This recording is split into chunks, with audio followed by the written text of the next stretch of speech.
effacé de l'historique, comme son nom l'indique. Hein. Ça montre à quel point il est un peu compliqué d'effacer ces données personnelles sur Internet, quand malencontreusement on a laissé des images de soi un peu compliquées, on va dire.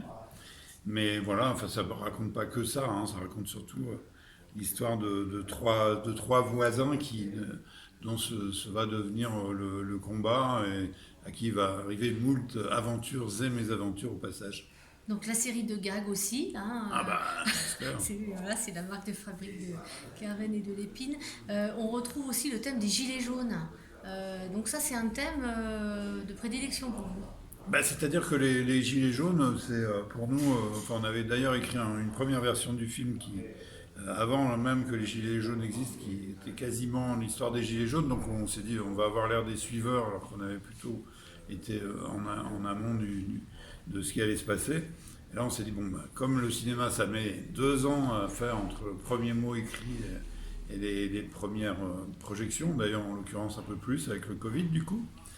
On s'est dit bah, il vaut mieux en faire des anciens gilets jaunes. Alors on ne savait pas trop ce que le mouvement allait donner, mais au moins on savait au moins que c'était un mouvement extraordinaire dans le sens où les gens se sont enfin rencontrés et que ces trois voisins de lotissement qui habitaient pour certains à 10 mètres de distance ne se connaissaient pas du tout et que au moins ce combat des gilets jaunes leur a permis de faire connaissance et de devenir amis et de garder une espèce de niaque, hein, d'énergie pour partir à l'assaut de nouveaux combats, par exemple des combats de ce fichu téléphone qui se met à sonner en ce moment pendant que je vous parle.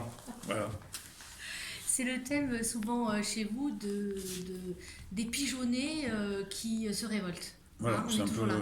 Mais là, en l'occurrence, c'est même notre petite vengeance. Donc, nous, Gustave et moi, on est vraiment ce qu'on peut appeler des handicapés du numérique, c'est-à-dire qu'on est complètement largués.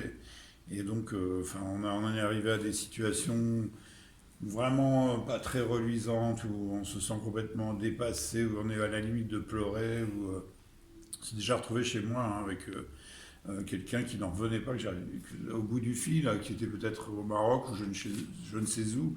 Il disait, mais enfin, monsieur, c'est pas possible. Enfin, en gros, tout le monde y arrive et vous n'y arrivez pas. Il avait même, il m'avait demandé, mais est-ce que je peux prendre le contrôle de votre ordinateur, quoi. Vous allez suivre la souris comme je le fais, quoi. Là, il fait, je lui dis, ok. Je me suis retrouvé à faire ce qu'il me disait. Alors, avec ma souris, j'essayais d'aller à l'endroit où il aurait pu prendre complètement le contrôle de mon ordinateur. De toute façon, j'aurais absolument rien compris, comme d'habitude. Donc ça c'est la vengeance. Bah là, du coup, tant de galères, il y a un moment, il faut dire stop aussi. Hein. Il faut se venger. On y a droit. Et j'espère que le spectateur se vengera aussi par la même occasion.